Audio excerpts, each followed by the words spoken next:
Well, thank you very much. Appreciate your being here. Just a statement before I talk about debates. I think that our country is right now in the most dangerous position it's ever been in from an economic standpoint, from a safety standpoint.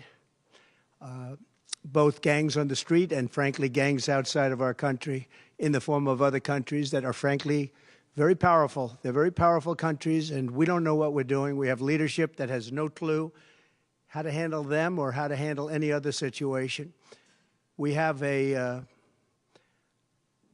lot of bad things coming up. You could end up in a depression of the 1929 variety, which would be a devastating thing. Took many years, took decades to recover from it. And we're very close to that, and we're very close to a world war. In my opinion, we're very close to a world war. We have people that don't know how to handle it. They're not respected. All over the world, they're laughed at. And we can't have that. Most dangerous period of time I've ever seen for our country. With that being said, we have somebody that hasn't received one vote for president, and she's running, and that's fine with me. But we were given Joe Biden, and now we're given somebody else.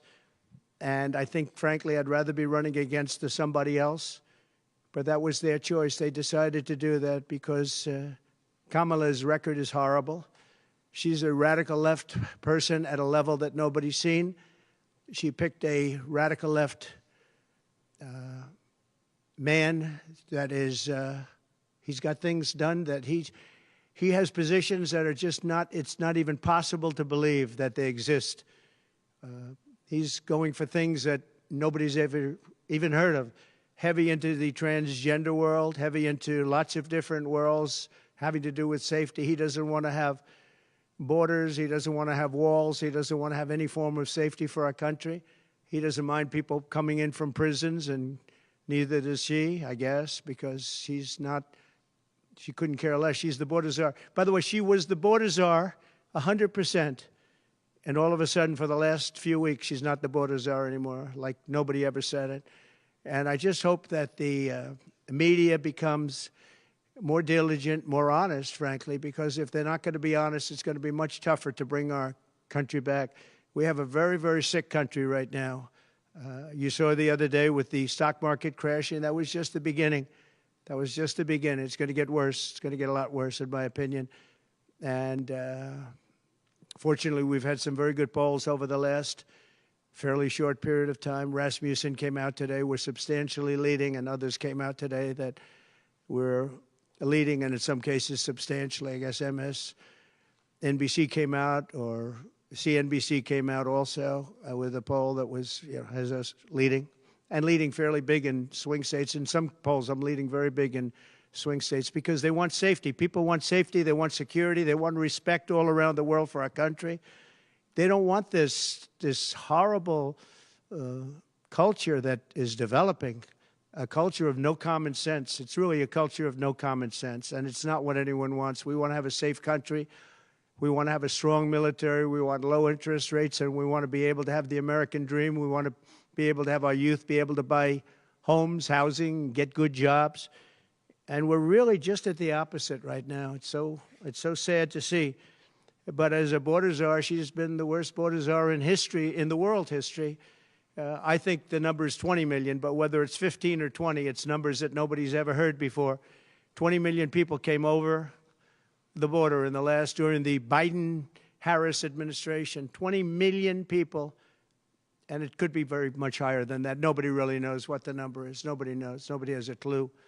And the gotaways, they call them the gotaways. The gotaways are at numbers. Somebody was quizzing me on it the other day. No, I don't think so, sir. I don't think so. They have no idea what those numbers are, but they're much higher than you would think. Just like far more people were killed in the Ukraine-Russia war than you ever report. Just like the October 7th would have never happened. Russia would have never hit Ukraine had the election result been called differently. It was a very bad call, but Russia would not have attacked Ukraine. October 7th in Israel would have never happened. You wouldn't have inflation. A lot of great things would have happened, but now you have millions and millions of dead people. and you have people dying financially because they can't buy bacon, they can't buy food, they can't buy groceries, they can't do anything. And they're living horribly in our country right now. With all of that being said, I think it's very important to have debates. And we've agreed with Fox on a date of September 4th.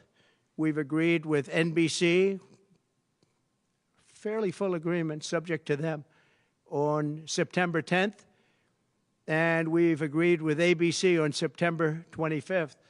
So we have those 3 dates, and those networks, they're very anxiously awaiting that date and those dates. So we have September 4th, September 10th, and September 25th. We have spoken to the heads of the network, and it's all been confirmed, other than some fairly minor details. Audience, some location, which city would we put it into, but all things that will be settled very easily, I think it'll be very easy. The other side has to agree to the terms. They may or may not agree. I don't know if they're going to agree. She hasn't done an interview. She can't do an interview. She's barely competent, and she can't do an interview. But I look forward to the debates because I think we have to set the record straight. Why is it that millions of people were allowed to come into our country from prisons, from jails, from mental institutions, insane asylums, even insane asylums?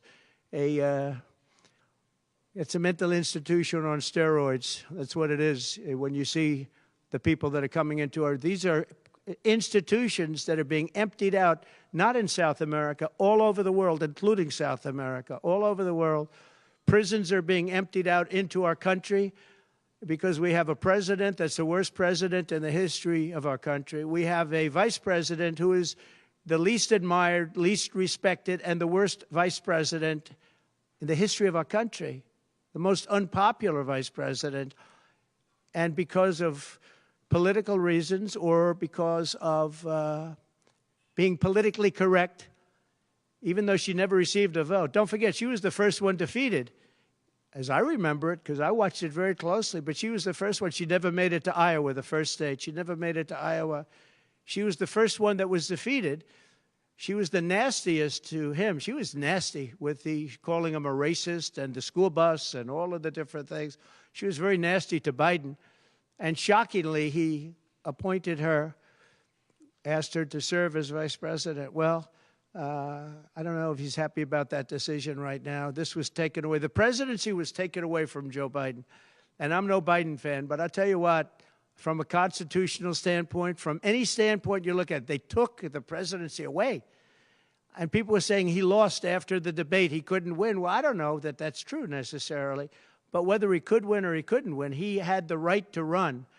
And they took it away. They said they're going to use the 25th Amendment. They're going to hit you hard. Either we can do it the nice. I know exactly, because I know a lot of people on the other side, believe it or not. And they said, we'll do it the nice way or we'll do it the hard way. And he said, all right. So that, I mean, they've really taken, what they've done is pretty incredible. And now I'm running against somebody else, and we're leading. We're leading. So I'm not complaining. I'm saying it's for a country with a constitution that we cherish. We cherish this constitution. To have done it this way is pretty severe, pretty horrible. You would have thought they would have gone out to a vote. They would have had a primary system. They would have done something. But to just take it away from him like he was a child. And he's a very angry man right now, I can tell you that.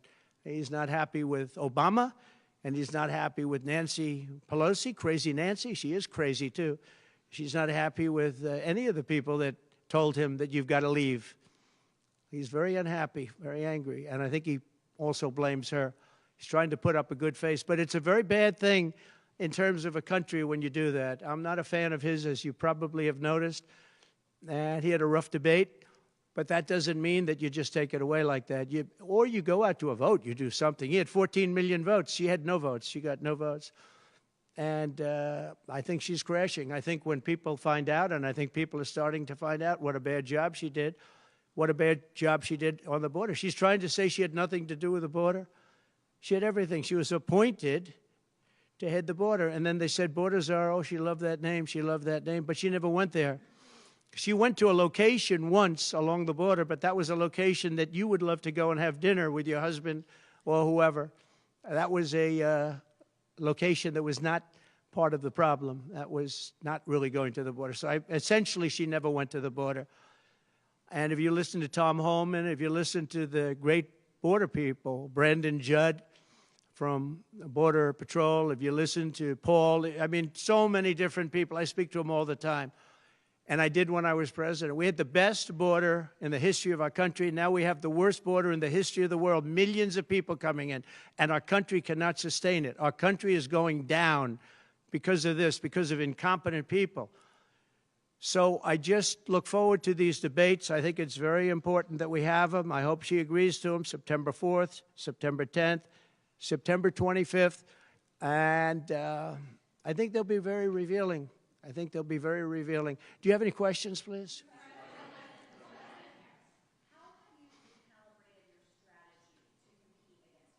I haven't recalibrated strategy at all. It's the same policies, open borders, weak on crime. I think she's worse than Biden because he got forced into the position. She was there long before. She destroyed San Francisco. She destroyed California as the AG. But as the DA, she destroyed San Francisco. A friend of mine, Bob Tisch, all know the Tisch family. He was in many cities with companies. He said the greatest city in the country is San Francisco. That was about 20 years ago. And he passed away a while ago, and he would be looking down and said, what happened? He thought it was the best city in the country. He had divisions there, Lowe's. And he would be looking down in horror now when he sees she destroyed no cash bail, weak on crime. She's terrible. And yet they weaponized the system against me. They have me. I got so many lawyers. Now they want to delay cases. I won the big case in Florida. I won the big case. Nobody even wrote about it. The big case, the judge was a brilliant judge. And all they do is they play the ref with the judges. But this judge was a fair but brilliant judge. And as you probably heard, the big documents case, I won it. Now, Biden lost it because he didn't have presidential immunity. He didn't have the Presidential Records Act. He lost it. But the special, I call it prosecutor, special counsel, special prosecutor to me, he, appointed by him and appointed by Garland, he said the man's incompetent. He can't stand trial, but he can run for president. But we no longer have to worry about that because we have somebody that, in my opinion, is more incompetent. She couldn't pass her bar exam and lots of other things, and she should not be in a position. Because if she becomes president, our country is going to be a giant fail. It's going to fail. It's going to be a failure the likes of which this world has never seen. Yeah, please. No, how about you?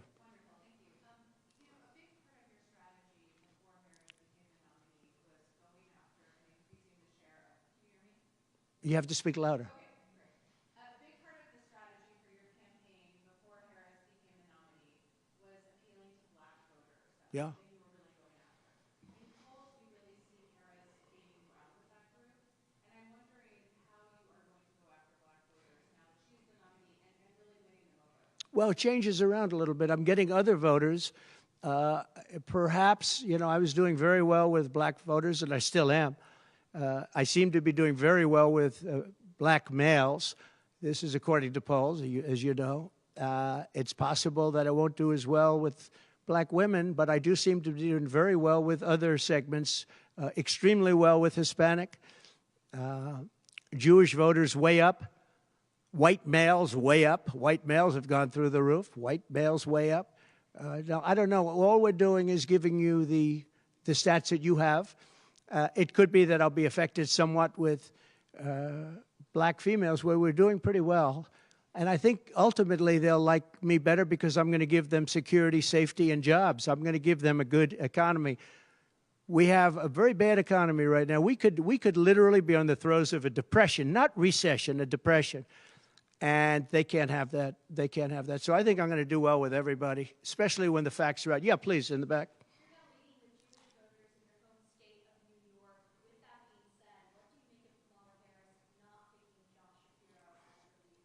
Well, I don't know. I know Josh Shapiro. He's a terrible guy, and he's not very popular with anybody. I think that this election maybe is better than Josh Shapiro would have been. But I think other than Josh Shapiro, I think she had some good choices. But Josh Shapiro is not one of them. He's caused a lot of damage with a lot of people. And I don't think he would have been better. I think he would have been maybe the equivalent, maybe not as good. But they had some people that they were looking at that were good, far superior to her. They actually had a story where they had everybody, including, they had like 10 people that she was looking at and her. And they said she was the worst of all. In other words, she was the worst out of the 10 people and her.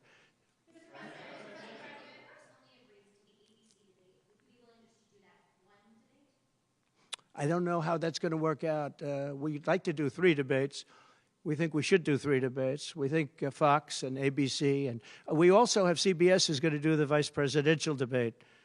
So CBS will do vice presidential. And I have to tell you, J.D. Vance has really stepped up. He's doing a fantastic job.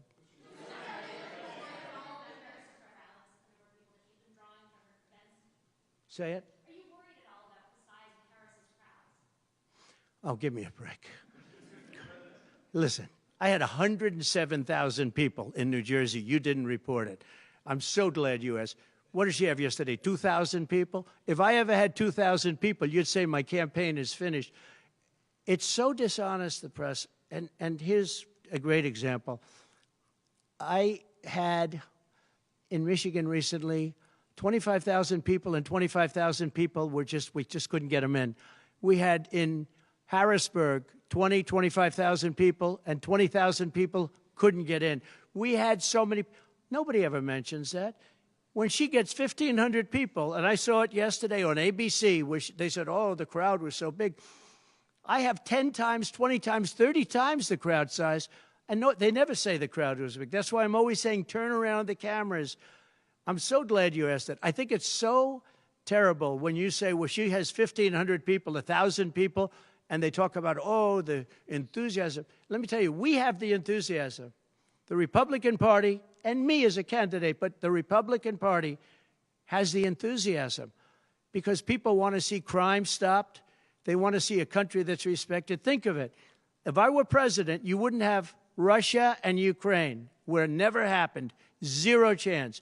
You wouldn't have had October 7th of Israel. You wouldn't have the horrible withdrawal. And I don't mean the withdrawal, because the withdrawal was fine. I was ready to withdraw from Afghanistan, and we were going to do it with dignity and strength. And we were keeping our equipment. We weren't leaving $85 billion worth of equipment behind. And we wouldn't have had 13 great soldiers. I know the families of those soldiers well. We wouldn't have had these soldiers killed. And we wouldn't have had 45 soldiers obliterated. No legs, no arms, the face. None of that would have happened. And you wouldn't have had inflation. You wouldn't have had any inflation, because inflation was caused by their bad energy problems. Now they've gone back to the Trump thing because they need the votes. I don't know if you know, they're drilling now because they had to go back because gasoline was going up to $7, $8, $9 a barrel. So they said, we better do what Trump. But the day after the election, if they won, you're going to have fuel prices go through the roof. Everybody's going to be forced to buy an electric car, which they're not going to do because they don't want that. It's got a great market. It's got a market. It's really a sub-market. People want gasoline-propelled cars. They want hybrids. They want to have everything, and they want electric. But they want everybody to have an electric car. We don't have enough electricity. We couldn't make enough electricity for that. And you know what else? The weight of a car, the weight of a truck. They want all trucks to be electric. Little things that a lot of people don't talk about. The weight of a truck is 2.5 times heavier. You would have to rebuild every bridge in this country if you were going to do this ridiculous policy. So, but on crowd size, in history, for any country, nobody's had crowds like I have, and you know that. And when she gets 1,000 people and everybody starts jumping, you know that if I had 1,000 people would say, that's the end of his campaign. I have hundreds of thousands of people. In South Carolina, I had 88,000 people. In Alabama, I had 68,000 people. Nobody says about crowd size with me. But she has 1,000 people or 1,500 people, and they say, oh, the enthusiasm's back. No, no.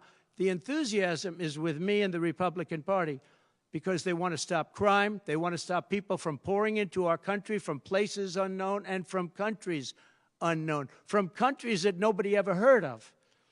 That's where the enthusiasm is.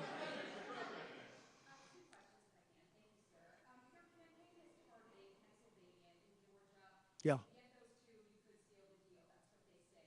How important is it to you, and is it salvageable for you to be able to repair the relationship with Governor Kemp? I don't know. I don't know if I can or not. I got him elected. Without me, he wouldn't be governor. I got him elected. He was doing terribly. I got him elected. With that being said, I hope we can repair it, but if we don't, the people are still the people, and they're going to vote. We're leading in Georgia by a lot. We're leading in Pennsylvania by a lot. So, but I don't know. Now, in Pennsylvania, I have great relationships. In Georgia, I do too, but unfortunately not with the governor. I've never understood it. When you get somebody elected, they're supposed to like you. He's not exactly, for some reason, and you'll have to ask him about that. Yeah, I'd love to see it get repaired. I think that if we don't win Georgia, Georgia is a big win, is a big state. So I won Alabama by a record. Nobody's ever gotten that many votes. I won South Carolina by a record. You don't win Alabama and South Carolina by records and lose Georgia. It doesn't happen. And the people of Georgia understand that. There was tremendous anxiety and problems in Georgia. A lot of people say, what happened? And we have to, all we want is honest elections. If we have honest elections in Georgia, and we have honest elections in Pennsylvania, we're going to win them by a lot.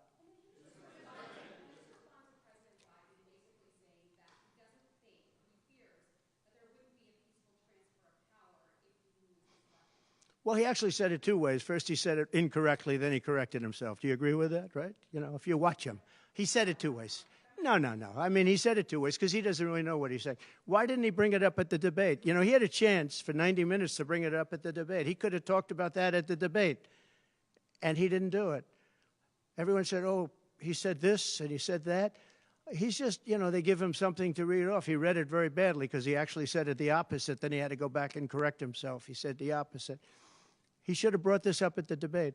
If he had a problem, of course there'll be a peaceful transfer. And there was last time, and there'll be a peaceful transfer. I just hope we're going to have honest elections. That's all, okay? You have not had a public campaign event for nearly a week now, currently in Montana, which is not a swing state. Some of your allies have expressed concern that you're not taking this race seriously, particularly... What a stupid question this is. Because I'm leading by a lot and because I'm letting their convention go through, and I am campaigning a lot. I'm doing tremendous amounts of taping here. We have commercials that are at a level I don't think that anybody's ever done before. Plus, in certain cases, I see many of you in the room where I'm speaking to you on phones, I'm speaking to radio, I'm speaking to television. Television's coming over here. Excuse me, what are we doing right now? She's not doing any news conference. You know why she's not doing it? Because she can't do a news conference. She doesn't know how to do a news conference. She's not smart enough to do a news conference. And I'm sorry, we need smart people to lead this country because our country's never been in this danger before, both economically and from an outside perspective. Russia doesn't respect us anymore. China doesn't respect us anymore. North Korea, Kim Jong-un, liked me a lot. He doesn't like this group. We are in great danger. We're in great danger of being in World War III. That could happen. No, after their convention, yeah. And I'm going out, actually, I'm going out to certain places to help certain senators get elected. Not even for me. I'm trying to help when I go out to Wyoming or when I go out to Montana, or I'm going to different places to help people. And I don't have to go there because I'm leading those states, as you know, by 35, 40, 50 points. I'm leading by record numbers. I'm going because I want to help senators and congressmen get elected. Congressmen and women get elected. Yes, please. Yeah, go ahead. The upcoming what? Oh, yeah.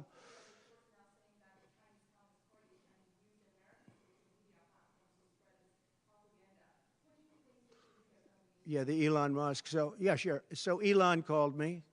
As you know, he endorsed me full-throated. Great endorsement. I respect Elon a lot. He respects me. and not easy for him to endorse, to be honest with you. You know, it takes courage to endorse people. Many people have courage and many people don't. He does have courage. And Elon endorsed me, and he asked me whether or not I'd do a show on Monday, and I think it's going to be Monday night. And I believe he's the host of the show, so it'll be very interesting. A lot of people are talking about it. I look forward to it. That'll be done on Monday night. And just a quick question, what do you think social media companies in America should do to combat potentially misinformation spread by the Chinese people? Well, you have a lot of misinformation spread about China, and you have a lot of misinformation spread about a lot of different places. I think I'm going to get along great with China. President Xi of China and I were very good friends. We met right here, right in that, except we had a beautiful sofa there, as opposed to what we have right now. Right now we have you. But President Xi and I had a very good relationship until COVID, and I held him responsible for COVID. It broke up our relationship, but I think we're going to have a great relationship, and I think it's going to be mutually beneficial. But we cannot have it where China is taking advantage of the United States, and that's what they were doing, as you very well know. Yes, please. Mr. President, you just said that there was peaceful transfer of power last time when you left office. You didn't concede January 6th was a violent attack. How is that a peaceful transfer of power? What's your question? My question is, you think that last time there was a peaceful transfer of power when you left office? Despite the No, I think the people that, if you look at January 6th, which a lot of people aren't talking about very much, I think those people were treated very harshly when you compare them to other things that took place in this country where a lot of people were killed. Nobody was killed on January 6th. But I think that the people of January 6th were treated very unfairly, and they were there to complain, not through me, they were there to complain about an election. And, you know, it's very interesting. The biggest crowd I've ever spoken to, and I said peacefully and patriotically, which nobody wants to say, but I said peacefully and patriotically. The biggest crowd I've ever spoken to, and you've seen, Maggie, I was at the mall, I was at the Washington Monument, I was at the whole thing. I had crowds, I don't know who's ever had a bigger crowd than I have, but I had it many times. The biggest crowd I've ever spoken before was that day, and I'll tell you, it's very hard to find a picture of that crowd. You see the picture of a small number of people relatively going to the Capitol, but you never see the picture of the crowd. The biggest crowd I've ever spoken, I've spoken to the biggest crowds. Nobody's spoken to crowds bigger than me. If you look at Martin Luther King, when he did his speech, his great speech, and you look at ours, same real estate, same everything, same number of people, if not, we had more. And they said he had 1 million people, but I had 25,000 people. But when you look at the exact same picture, and everything's the same because it was the fountains, the whole thing, all the way back to from Lincoln to Washington. And you look at it, and you look at the picture of his crowd, my crowd. We actually had more people. They said I had 25,000, and he had 1 million people. And I'm okay with it because I liked Dr. Martin Luther King. Yeah, please.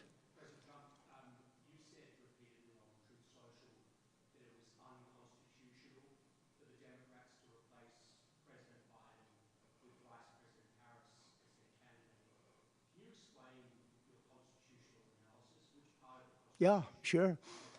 We have a Constitution. It's a very important document, and we live by it. She has no votes, and I'm very happy to run against her. I'm not complaining from that standpoint. And I hate to be defending him, but he did not want to leave. He wanted to see if he could win. They said, you're not going to win. After the debate, they said, you're not going to win. You can't win. You're out. And at first they said it nicely, and he wasn't leaving. And then you know it better than anybody. Wait a minute. So when you think about it, they said at first they were going to go out to another vote. They were going to go through a primary system, a quick primary system, which it would have to be. And then it all disappeared, and they just picked a person that was the first out. She was the first loser, okay? So we call her the first loser. She was the first loser when during the primary system. During the Democrat primary system, she was the first one to quit, and she quit. She had no votes, no support, and she was a bad debater, by the way, very bad debater.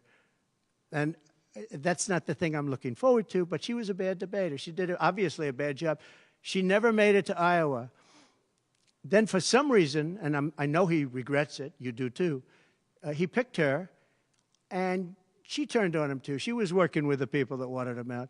But the fact that you can get no votes, lose in the primary system, in other words, you had 14 or 15 people, she was the first one out, and that you can then be picked to run for president, it seems to me actually unconstitutional. Perhaps it's not. Please.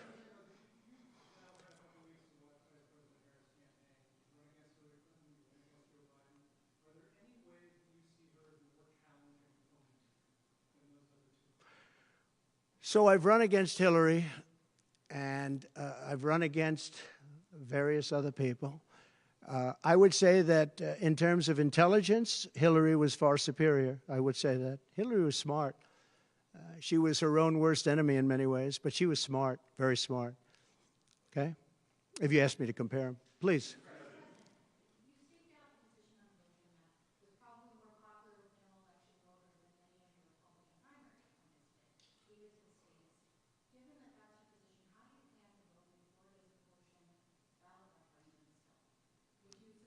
Would you repeat that question, please? You have to speak up. Yes, sir. It's a hard room because it's very big, if you know. So this is worth $18 million. Oh, I see.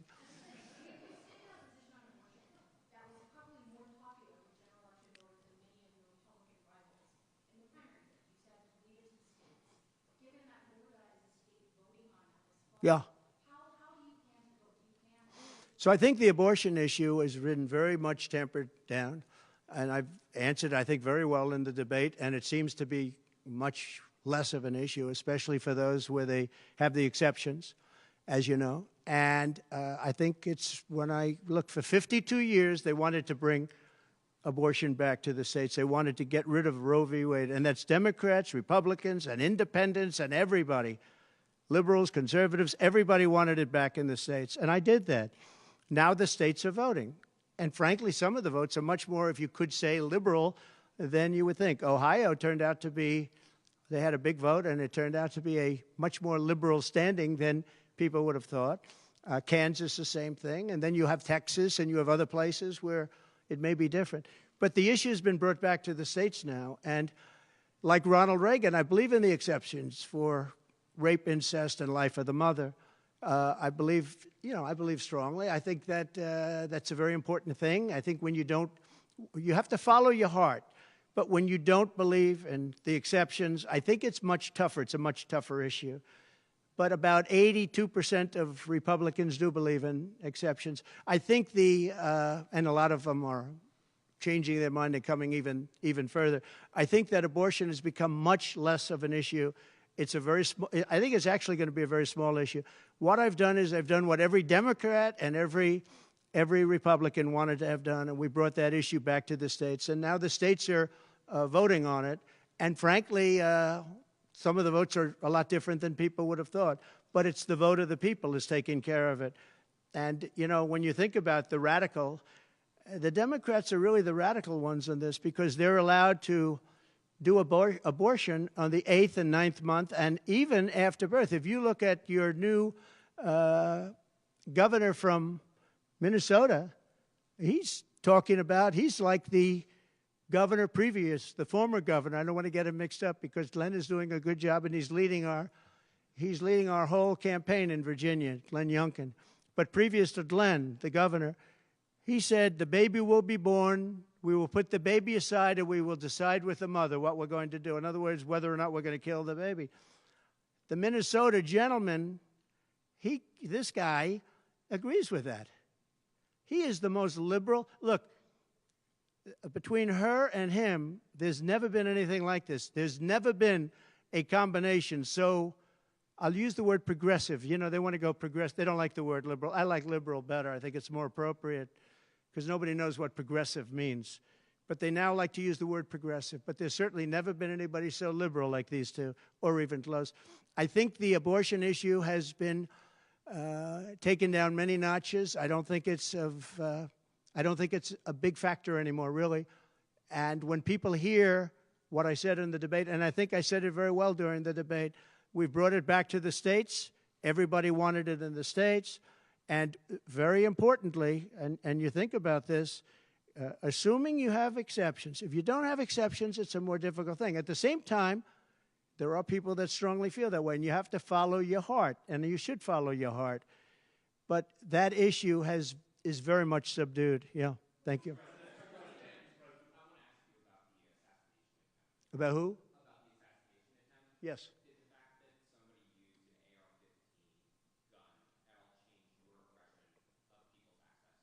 No, I didn't. Look, if you take away guns, she wants to take away everyone's gun. If you take away guns, can't do it because people need the guns for protection. Now, entertainment, they want it, hunting, they want, different things. But they need weapons for protection in this country. People live out in the woods and they're not going to have a gun. If you look at some countries, I don't want to get them in trouble, but some countries have actually gone the opposite way. They had very strong gun laws, and now they have gone the opposite way, where they allowed people to have guns, where in one case they encouraged people to go out and get guns, and crime is down 29%.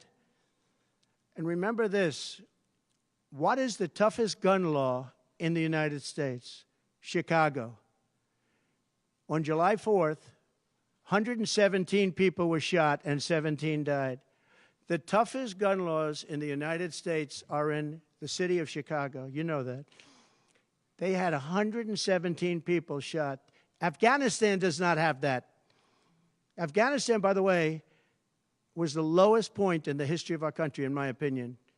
That was the worst embarrassment to the history of this country, and I say Putin would not have gone into Ukraine if that didn't happen. When he saw the incompetence of Milley and all these guys that are incompetent, when he saw that happen, when they took out the soldiers first, they took out the soldiers first. If you go back and check your records, for 18 months, I had a talk with Abdul. Abdul was the leader of the Taliban, still is. But I had a strong talk with him. For 18 months, not one American soldier was shot at or killed, but not even shot at. 18 months, and then we had the disaster of the lift, where people were falling off airplanes from 3 times the height of the World Trade Center. I mean, terrible. But now our country has to be respected again. Please. Go ahead, please. There was some reporting, I believe, in the New York Times that Kamala Harris said she might be open to the idea of a weapons embargo against Israel. I wonder if you could comment on that. Would that be something that might be? I'd be against that. That Kamala is in favor of not giving Israel weapons? Yeah. That's what I hear. Look, she's been very, very bad to Israel, and she's been very bad to Jewish people. And I say it, if anybody I know is Jewish and they would vote for Kamala over me, they should have their head examined. If you think about it, I gave them Golan Heights. I gave them the capital of Israel, Jerusalem. I even built the embassy. I gave them no Iran deal. The problem is they didn't do anything with it. Iran was broke. We could have made a deal so easily. I would have had a deal done within 1 week after the election with Iran. Iran can't have a nuclear weapon. It's very simple. We would have gotten along with Iran. I was looking forward to it. I was fine with Iran. We hit them a couple of times pretty hard, but we would have been fine with Iran. But I terminated that deal. I got them the Abraham Accords. Everyone said that's impossible. I got them the Abraham Accords. She's been very, very bad to Israel, and she's been very bad and disrespectful to Jewish people. And any Jewish person that votes for Kamala and her friend, her new friend, who I don't know if she knew him before, but I don't think he's too good. But anybody that votes for them, if you're Jewish or if you love Israel, you have to have your head examined. Go ahead, please.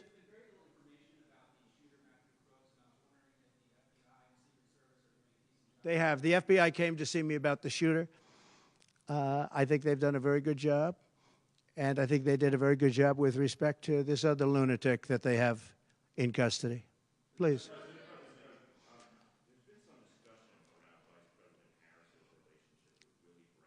Yeah.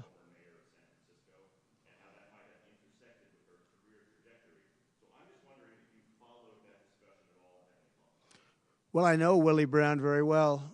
In fact, I went down in a helicopter with him. We thought maybe this is the end. We were in a helicopter going to a certain location together, and there was an emergency landing. This was not a pleasant landing, and Willie was, he was a little concerned. So I know him pretty well. I mean, I haven't seen him in years.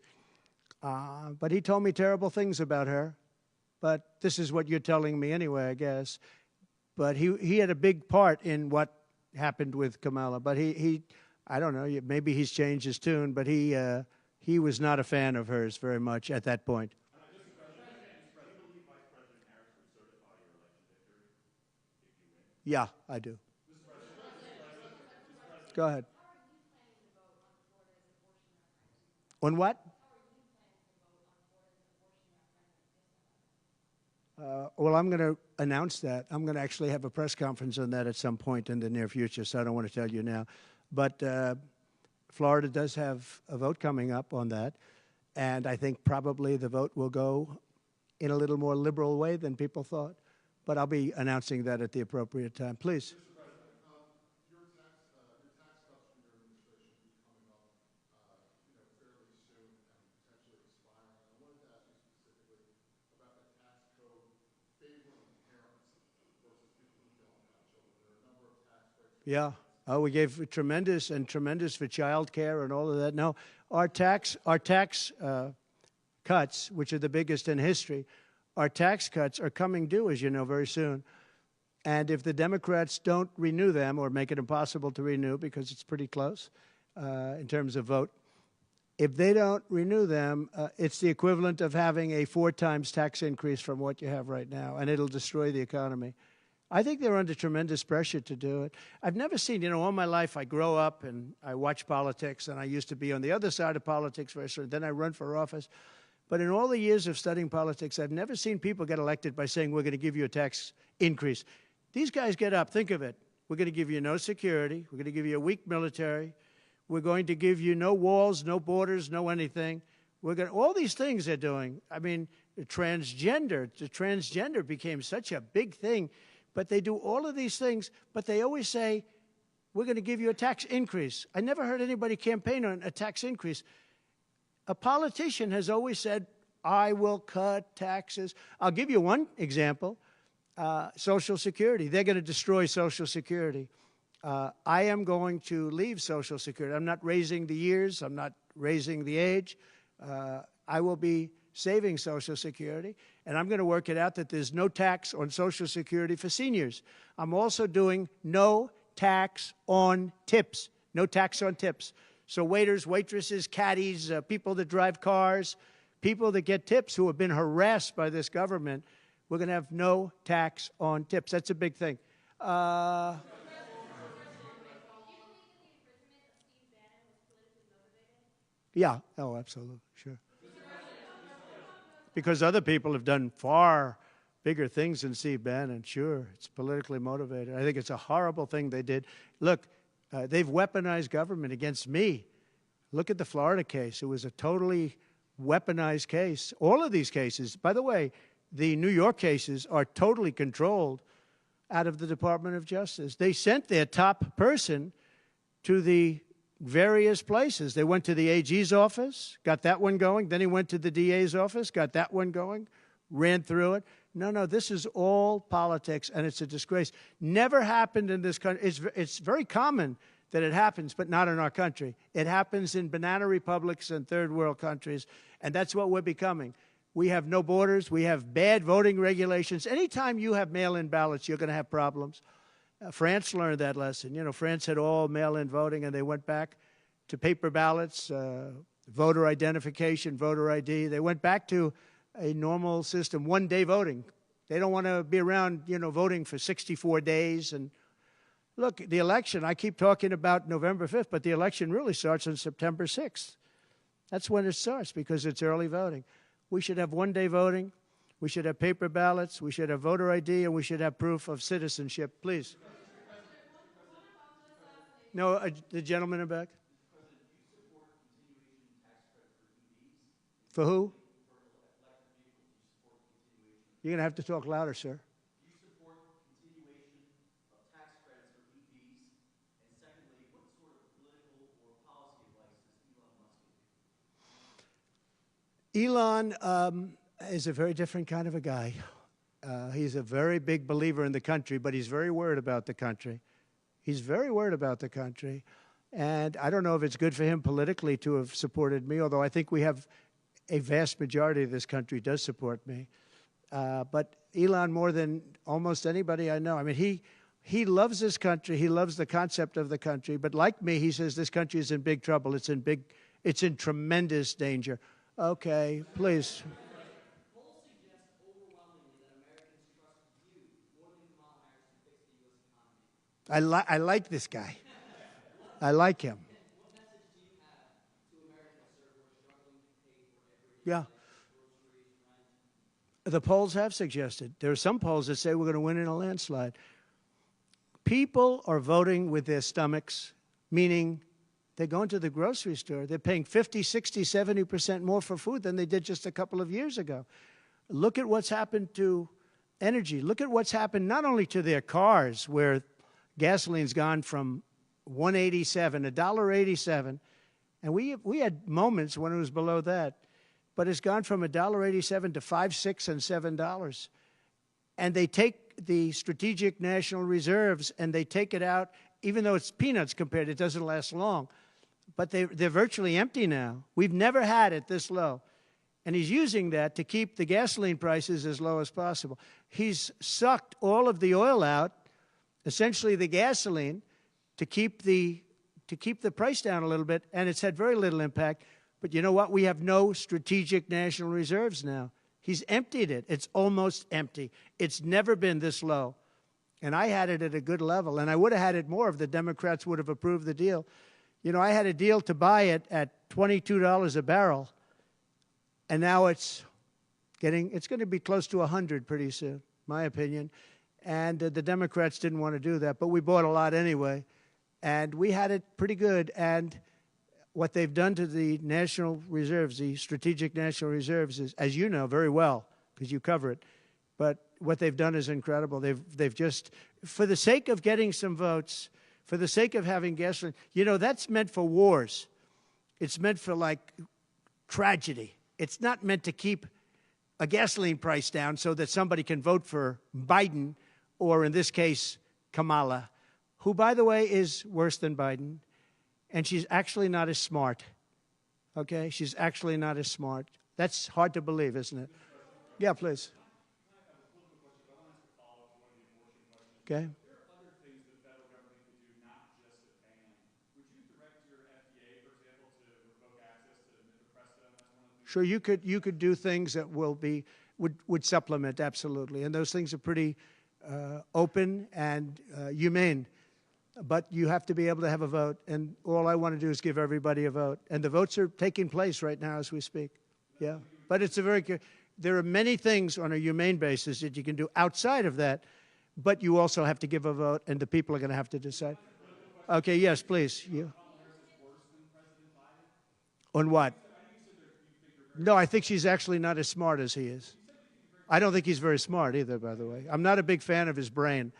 But I think that she's actually not as smart as he is. So what do you attribute her rising in the polls as becoming a more competitive race since she's taken over? Well, she's a woman. She represents certain groups of people. But I will say this. When people find out about her, I think she'll be much less.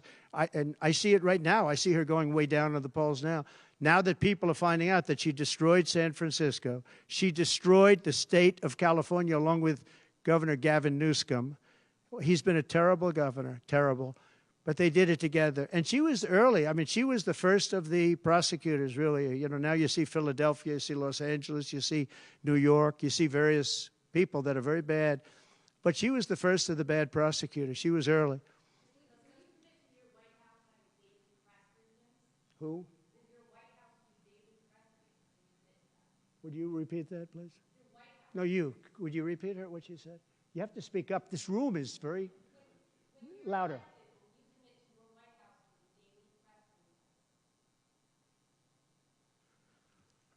Do you hear her? A daily press briefing? Why would I do that? I would give you all the press briefings you want. Look what I'm doing here. But why would I do a daily press? You'd get tired of me very fast. No, but I will give you total access, and you'll have a lot of press briefings, and you'll have from me. Now, are you talking about from me or from a press secretary? Well, yeah, probably they'll do something. If it's not daily, it's going to be a lot. You'll have more than you want. Yeah, please. President Biden vowed not to pardon his son Hunter, who is now a convicted felon and faces more felony charges in his upcoming trial for alleged tax evasion. Would you consider granting clemency or a pardon? I don't think it's appropriate for me to talk about it. I think it's a tragic story. You want to know the truth. And I felt that with Hillary Clinton, too. You know, with Hillary Clinton, I could have done things to her that would have made your head spin. I thought it was a very bad thing. Take the wife of a president of the United States and put her in jail. And then I see the way they treat me. That's the way it goes. But I was very protective of her. Nobody would understand that, but I was. I think my people understand it. They used to say, lock her up, and I'd say, just relax, please. We won the election. I think it would be I think it would have been horrible for our country and we had her between the hammering of all of the files. And don't forget, she got a subpoena from the United States Congress. And then, after getting the subpoena, she destroyed everything that she was supposed to get. I thought it was so bad to take her and put her in jail, the wife of a president of the United States, and then when it's my turn, nobody thinks that way. I thought it was a very terrible thing. And she did a lot of very bad things. I'll tell you what, she was pretty evil. But in terms of the country and in terms of unifying the country, bringing it back, to have taken her and to have put her in jail, and I think you know the things as well as I do. There were some pretty bad acts that she did. I think it would have been very bad for our country. And a lot of my people, a lot of the MAGA, as they call them, but the base. And I think the base is 75% of the country, far beyond the Republican Party, because we're a party of common sense, and I'm a person of common sense. I want to have low taxes. I want to have strong borders. I want to have a strong military so that China and Russia, look, they've allowed China and Russia to do the impossible combined. They're natural enemies. They always have been, because China needs more land and Russia has it. They've always been natural enemies, and because of Obama, it started with him, and then Biden, because he didn't know what the hell he was doing, they've now become one force. And then now they're adding Iran to it, and they're adding North Korea to it. Pretty powerful force. This is something that is unthinkable that they allowed to happen.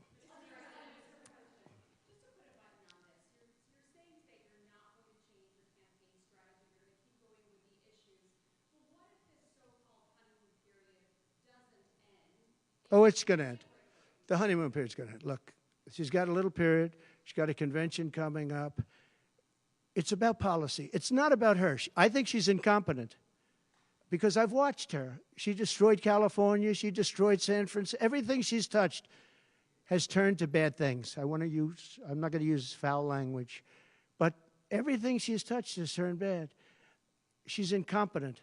The reason she's not doing what I do and she's not doing what she should be doing, she won't even do interviews with friendly people because she can't do better than Biden. Now, he had a reason for not doing well, and he was never, 25 years ago, the sharpest or brightest bulb in the ceiling. That I can tell you, okay? He wasn't. But he could do interviews at least. Not lately, he couldn't, perhaps. But she should be doing interviews. She doesn't want to do interviews. And the reason she doesn't is, number one, her policies are so bad. Just to answer your question, I think that it's not going to change because it's really ultimately not about her as much as about her policies. She wants open borders. She wants to defund the police. She wants to defund the police. She wants to take away your guns. Anybody that thinks they're not going to come after your guns, you know, when I was president, I totally protected the guns. And I think it's very important. And I know I take some heat sometimes for it, but you have to have safety. You have to have, when the bad guy walks in with a gun, you got to have some way of protecting yourself. And boy, that would be, you would see crime go up at levels that you've never seen. When people say on the side of the house, this house has guns, we will use the guns, they say, let's pass. We'll go someplace else. You have to have them. And for 4 years, and you know, as you know, the NRA endorsed me very powerfully every time I ran, every time. My sons are members, and I guess indirectly I'm a member too. But they gave me the strongest of endorsements, and that's against very strong competition. People that felt the same way. No, you have to have that right. Our Second Amendment is a very important right, and it has to be protected. Okay, how about you? Go ahead. Yeah. So there are some of the most brilliant people on Wall Street that are saying that if President Trump doesn't win, you're going to have a depression.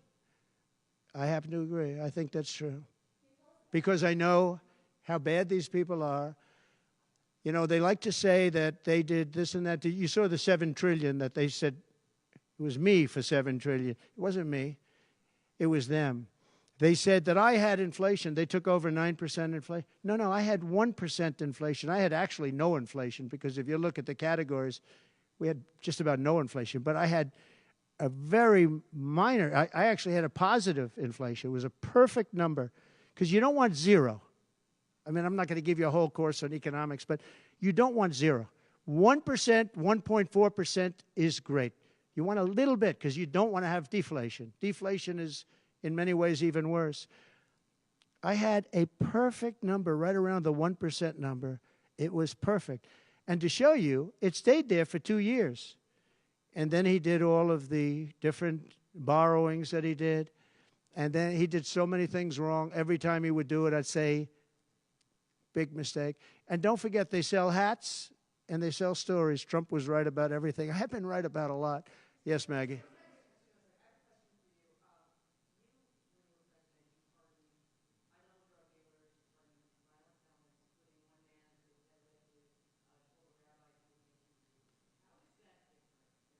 Well, we had a commission like other people do, and it's always complicated and it's always controversial. And we had commissions that, and I think of respected people, you know many of the people on the commission, and they would recommend to me certain pardons for certain people. Some people were treated very harshly. A fantastic woman, as you know, she served 24 years for being on a phone call having to do with drugs. You know who I'm talking about. She was great. And she had another 24 years to go. And it was largely about marijuana, which in many cases is now legalized, okay? But we had many very highly regarded people on a commission, and they'd recommend, and they'd put a reason why. Some people were, served time, but they served a lot of time for something that today people wouldn't even serve time by.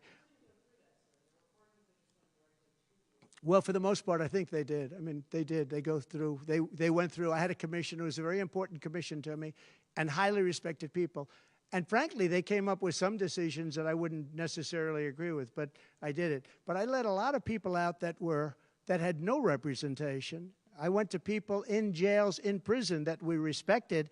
I said, how many of these people should be let out? We let out large groups of low-income people that were serving like 40 years for something that today you wouldn't even be put in jail for.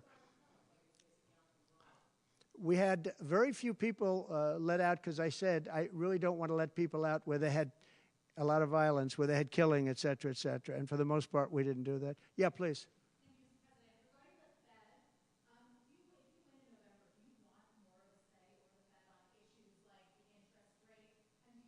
On defense? Over the Federal Reserve. Ah, And do you think Federal Reserve. expanding in the economy given the current leadership? Right. Well, look, the Federal Reserve is a very interesting thing, and it's sort of gotten it wrong a lot. And he's tending to be a little bit late on things. He gets a little bit too early and a little bit too late. And, that's very largely it's a gut feeling. I believe it's really a gut feeling. And I used to have it out with him. I had it out with him a couple of times very strongly. I fought him very hard. And, we get along fine. We get along fine. But I feel the president should have at least say in there. Yeah, I feel that strongly. I think that in my case, I made a lot of money. I was very successful. And I think I have a better instinct than, in many cases, people that would be on the Federal Reserve or the chairman. Yeah. Yeah. Harris supports rescheduling marijuana and also says that no one should go to prison for marijuana offense. Do you agree with those positions? Well, as we legalize it, I start to agree a lot more because, it's being illegalized all over the country. Florida has something coming up. I'll be making a statement about that fairly soon. But as we legalize it throughout the country, whether that's a good thing or a bad thing, it's awfully hard to have people all over the jails that are in jail right now for something that's legal. So I think obviously there's a lot of sentiment to doing that. Yeah, please. Kamala Harris's father is Jamaican American, and she went to a historically black college. How is she only recently deciding to be black? Well, you'll have to ask her that question because she's the one that said it. I didn't say it. So you'll have to ask her, and I very much appreciate that question, but you'll have to ask her. But I've known her for a long time. I actually contributed to her campaign a long time ago because I was a developer. I contributed to lots of campaigns of Democrats, Republicans, and some were liberal and some were conservative. But you'll have to ask her about that. But to me, it doesn't matter. But to her, from her standpoint, I think it's very disrespectful to both, really. Whether it's Indian or black, I think it's very disrespectful to both. To me, it doesn't matter. Please, red dress, red dress. What is the assassination? Is your ear fully recovered? Is there a scar? Do you have any Yeah, damage? pretty much recovered, yeah. I'm a fast healer. It's a hell of a shot, but I'm a fast healer. Yeah, pretty much recovered. Do you have any hearing damage from it? No, it didn't hit that. I got very lucky. It just hit the lobe, as they call it. Is there a scar on your ear? Yeah, a little bit, not much. On top, I want to ask you guys on immigration. a little bit. An immigration question. You've been running on the idea of mass deportation. You say the biggest in American history, basically. Which Yeah. when Senator Vance has been asked about that, he sort of suggested that really you only need to go after people who've been convicted of crime. Well, we're starting that, yeah. What are you really talking about here? How will you pay for it? We are going to start the largest mass deportation in the history of our country because we have no choice. It's not sustainable. And we are going to start with violent criminals, and we're going to start then with criminals. And our local police is going to work with us because they know everything about the people.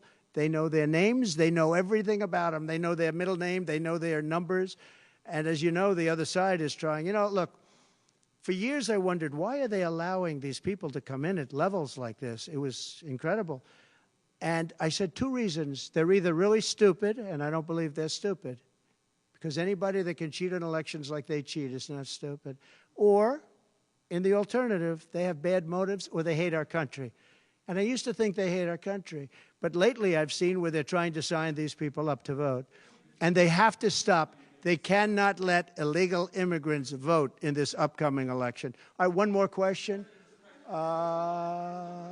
Go ahead, one more. Make it a good one, please. Okay, regarding Social Security taxes for seniors. Right. We talked about a lot. Experts say that the policy could increase the deficit by $1.6 trillion. So how would it work in your view? We have so many ways of making money in this country. We're not going to affect our Social Security. We're not changing it. And I proved that over 4 years.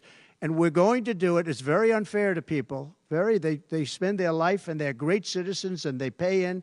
We're not going to charge tax to Social Security, the seniors. We're not going to do it. We're not going to charge. And also tax. I say the two things. We're going to have no tax on seniors, Social Security, and we're going to have no tax on tips. Very simple. And we are a country that has so many different ways to make money. We have under our feet more liquid gold, I call it oil, and gas, than any country in the world, much more than Saudi Arabia, much more than Russia.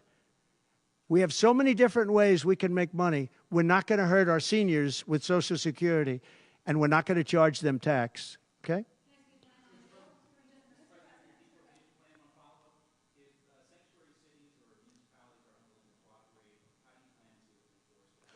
We should not have sanctuary cities. Sanctuary cities is a way of protecting criminals, and we should not have sanctuary cities.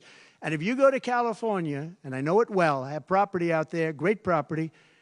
If you go to California and you ask the people of California, do they like the idea of sanctuary cities? They don't like it. They're tired of it. They're tired of crime. They're tired of what's happened to our country. Our country's become a crime-ridden mess, and we're going to stop it on November 5th. Thank you very much, everybody. Thank you. Thank you.